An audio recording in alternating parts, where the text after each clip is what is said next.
Hey gang, what's up? Welcome back here to another edition of Intuitive Angling, and thanks a lot for checking out the final day practice report from Grand Lake. Got the Toyota Series tournament starting tomorrow. So out here, got a ton of tackle work I'm getting ready to do. So sort of going to give you guys the rundown how my final practice day went and what my plan is for tomorrow. Again, today I sampled a different part of the lake.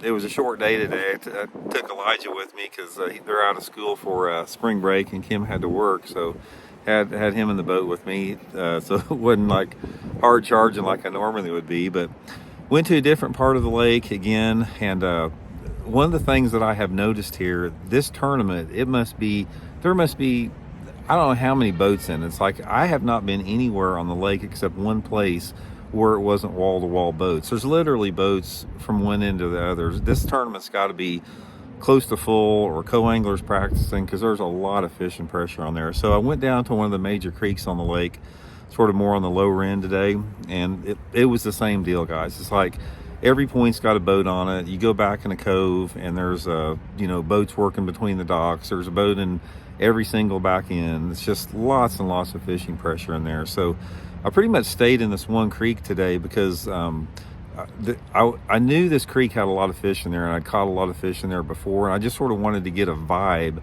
for how the fish were biting down on that end of the lake. And so I ran a lot of different water within there, tried a lot of different stuff, mixed it up with a lot of different baits, and I never had a bite all day long. I never had one single bite the entire day in that particular area. So as it turned out so far, I've practiced 3.5 days. I had one bit, I had a 5-pounder the first day, caught 2 the second day. I caught 4 keepers yesterday and none today. So how does that play out for the tournament? To be honest with you guys, I'm pretty excited about tomorrow because for a couple different reasons here. First of all, we got a major weather change. We got a major difference coming in tomorrow. We got rain, we got spitting snow, we got wind. It's going to be a pretty nasty day, but that's going to change something up. Normally what it does, it's going to make the fish bite a lot better. There's a lot of people I've talked to that are really griping and complaining about this lake right now, but I look for there to be a lot of good fish caught tomorrow simply because of the conditions. Now, that being said, one of the reasons I'm confident with that is I'm going to go out tomorrow and it's going to be another practice day. So I'm going to fish the conditions, fish the moment, as Johnny Schultz would say. And a lot of the better tournaments I've had have come a result of that. I'm not going to go back to any of the places I fished over the last 3 days or last 4 days. It's going to be a completely fresh, new day tomorrow. I'm rigging up a bunch of different rods for a bunch of different scenarios, and I'm just going to go out and go fishing. I really don't know where I'm going to wind up at. I don't know where I'm going to start at. I'm just going to go out and just let the day unfold and just fish basically how it feels, what feels the best to be on. So, hold on a second. I got to put Sage up here. Okay, guys, I'm back. So anyway, I'm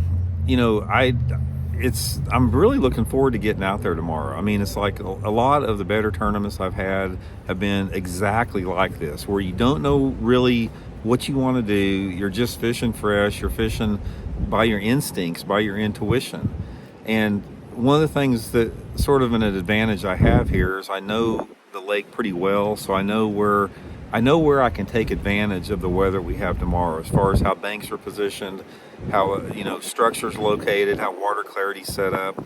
So I'm going to mix it up. I've got stuff for deep and the mid zone both, and there's 2 different ways I approach it. I've got one set of rods for like what I think I could probably catch a limit of fish on or numbers on, and then I got another set of rods where those are the quality fish rods, maybe that I can pick up after I get a limit. But the ideal situation is like if you go out and say right where you're going to go and you got them dialed in, but it never usually works out like that. So I'm looking forward to it just from the fact that it's going to be completely different, and I don't got anything to lose. It can only go uphill. That's the great thing about having a bad practice, is anything that you get going in the tournament, it's very satisfying because you haven't done any good before that. So guys, I have no idea how it's going to turn out. There's no guarantees in fishing. Nobody knows.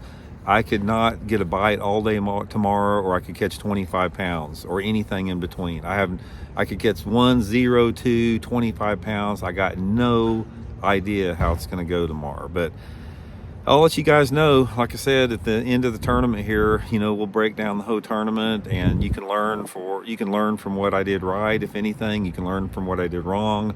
I'll try to share as much information as I can to for it to be a learning experience for all of us, including myself. I mean, every tournament I go to, I learn something. You always learn. It's like there's no wasted time, even on bad days out there. So anyway, guys, I'm going to get back to work here. I got a ton of tackle work to do. I'm going to be up late tonight. I got to get up at 3 o'clock in the morning, driving from Springfield down there. So it's gonna be a hard next day or so. So we'll check in later. Thanks for tuning in, guys. I much appreciated y'all following this week. We'll see you.